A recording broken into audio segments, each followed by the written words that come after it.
કૂતરાનો video જોયો એટલે એને પશુનું ને એનું વધારે બહુ પશુ પંખી કૂતરા ગાયને રોટલા આપે, કૂતરા ગાયની કુંડીઓ સાફ કરે, પાણી પાઈ કે રેખાબેન મહેરબાની કરજો, મારો છોકરો જી કરી પશુ માટે કર્યું છે। आपकी आवाज को सुनने आ रही है प्रभात खबर इलेक्शन एक्सप्रेस। देखते रहिए प्रभात खबर इलेक्शन एक्सप्रेस। दिल्ली की मुख्यमंत्री पर एक जन सुनवाई के दौरान हमला करने के मामले में एक 41 वर्षीय व्यक्ति को गिरफ्तार किया गया है। आरोपी गुजरात के राजकोट का रहने वाला है और उसका नाम राजेश भाई खिमजी भाई सकरिया है। फिलहाल पुलिस उसे हिरासत में लेकर पूछताछ कर रही है। पुलिस पूछताछ में कई जानकारी भी सामने आ रही है। इस बीच आरोपी की मां भानुबेन सकरिया ने बातचीत के दौरान कई बड़े खुलासे भी किए हैं। वह बताती है कि रविवार को राजकोट से निकला और सोमवार को दिल्ली पहुंचा। वो भगवान शिव का भक्त है, महीने में 2 बार मंदिर जाता है। जब वह दिल्ली गया तो उसके पापा ने कॉल भी किया। कॉल पर उसने पिता को बताया कि वह दिल्ली आ गया है क्योंकि वह कुत्तों को लेकर सुप्रीम कोर्ट के आदेश से परेशान था। राजकोट में वो रिक्शा चलाता है। अब मुझे नहीं पता कि उसने वहाँ क्या किया, उसका दिमाग ही ऐसा है, वो किसी को भी मार देता है, मुझे भी मार चुका है। मैं भी 15 दिन चली गई थी। उसे मानसिक समस्या तो है पर वो कुछ दवाई नहीं लेता। पशु से उसे प्रेम है। जब कुत्तों वाली खबर आई तब से ही वह परेशान था। वह घर में सबको पीटता है, उसका स्वभाव ही ऐसा है। आपको बता दें कि दिल्ली सीएम पर एक जन सुनवाई के दौरान हमला करने वाला आरोपी खुद को पशु प्रेमी बताता है। फिलहाल मामले में दिल्ली पुलिस उससे पूछताछ कर रही है। ऐसे में अब आरोपी की मां के बयान के बाद कई चीज़ें स्पष्ट हो गई हैं। यह स्पष्ट हो गया है कि दिल्ली सीएम को मारने वाला शख्स मानसिक तौर पर सही नहीं था और वह डॉग लवर था। और जब से कुत्तों पर सुप्रीम कोर्ट ने यह सुनवाई की उसके बाद से ही वह मानसिक रूप से और भी अधिक परेशान चल रहा था। રવિવારે ગયો ઉજન તો એ ઉજન ગયો અમને ખબર છે, પછી ત્યાંથી ક્યાં ગયો ને એ અમને નહોતી ખબર। પછી કાલે પપ્પાએ ફોન કર્યો, એ કે રાજુ તું ક્યારે આવવાનો છો? તો કે હું તો કે દિલ્હી ગયો છું કૂતરા માટે। પછી તો એને ફોન મૂકી દીધો। એટલે એ આવ્યો હતો ને કૂતરાનો વિડીયો, તો કે એને ખવડાવવાનું હોય કે મારવાનું હોય, એટલે મહિનો સેટીમાં ઢીકા મારવા। કૂતરાનો વિડીયો જોયો એટલે એને પશુનું ને એનું વધારે બહુ પશુ પંખી કૂતરા ગાયને રોટલા આપે, કૂતરા ગાયની કુંડીઓ સાફ કરે, પાણી પાઈ, એવું બધું એને વધારે।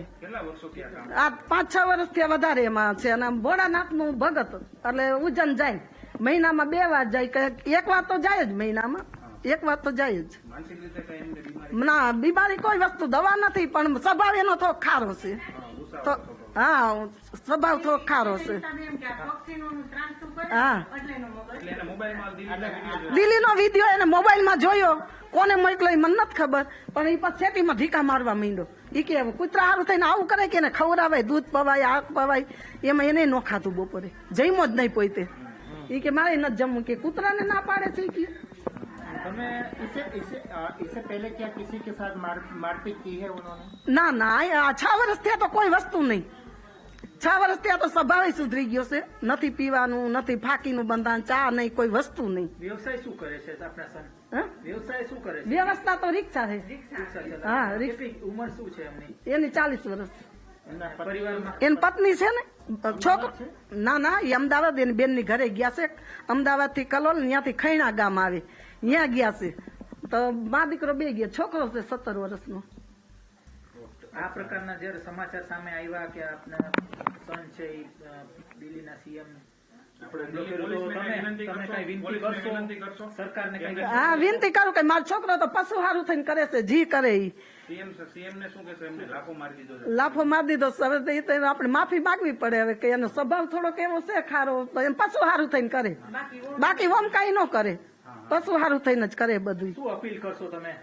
અપીલ કરું કે ભાઈ થાય તો મહેરબાની કરો કે અમારા ઉપર, અમે તો ગરીબ માણસો છે, જો પૈસા નથી, માણા નથી અમારી પાસે, કમાવાળો એક છે, એટલે હાથ જોડીને હું કહું છું કે તમે મહેરબાની કરો સાહેબ ને કઈ।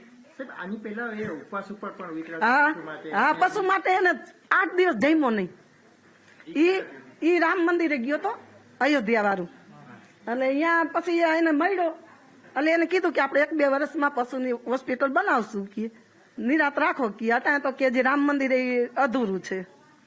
એ કોને કીધું? હવે એ કોકને મળ્યો હશે એમ કેતા હતા. એમ એ પાછો ઉપવાસ ઉપર ઉતર્યા પછી નરેશ પટેલે એમના પાયણા કરાવ્યા હતા, એમને કીધું પશુ હોસ્પિટલ બનાવી. નરેશ પટેલ ત્યાં તો પહેલા જ ગયો તો, એને કીધું કે તું 5 વર્ષ જાય કે આપણે પશુની હોસ્પિટલ બનાવશું, કે નિરાતે તું કે ખાઈ પી લે.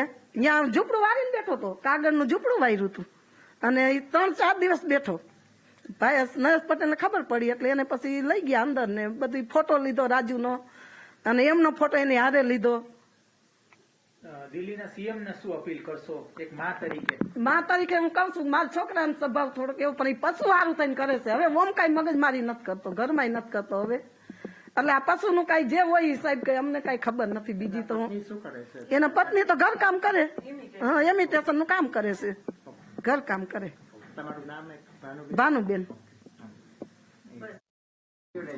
હવે હું રેખાબેન ને કહું છું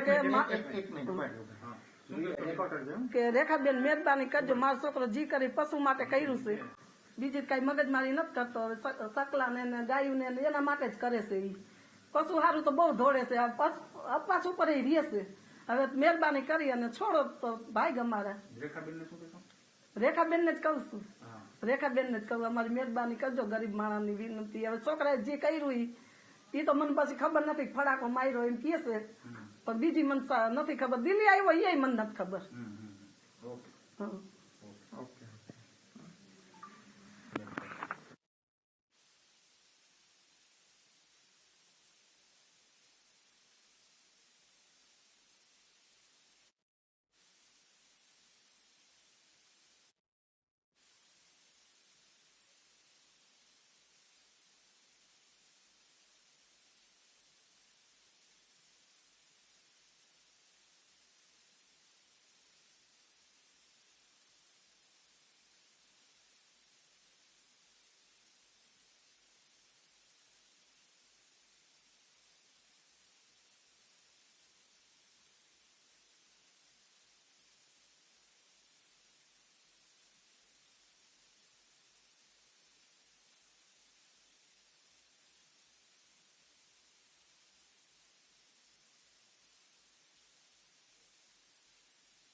નથી આવડતું, જેટલું બોલો એટલું.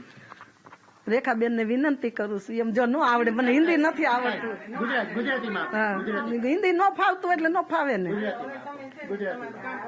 હવે બેન હું રેખાબેન ને વિનંતી કરું છું કે મારો છોકરો જે કર્યું પશુ માટે કર્યું છે, હવે તમને વિનંતી કરું છું કે મારા દીકરાને છોડી દેજો, માફ કરજો, અમારા મા બાપની મહેરબાની સાંભળજો.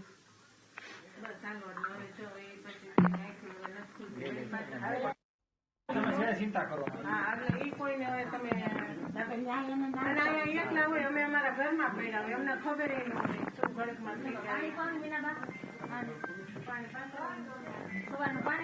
ના પાણી તો બેન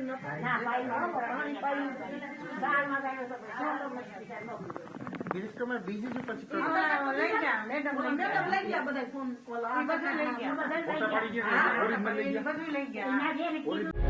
प्रभातखबर.com, विश्वास वही, रफ्तार नहीं.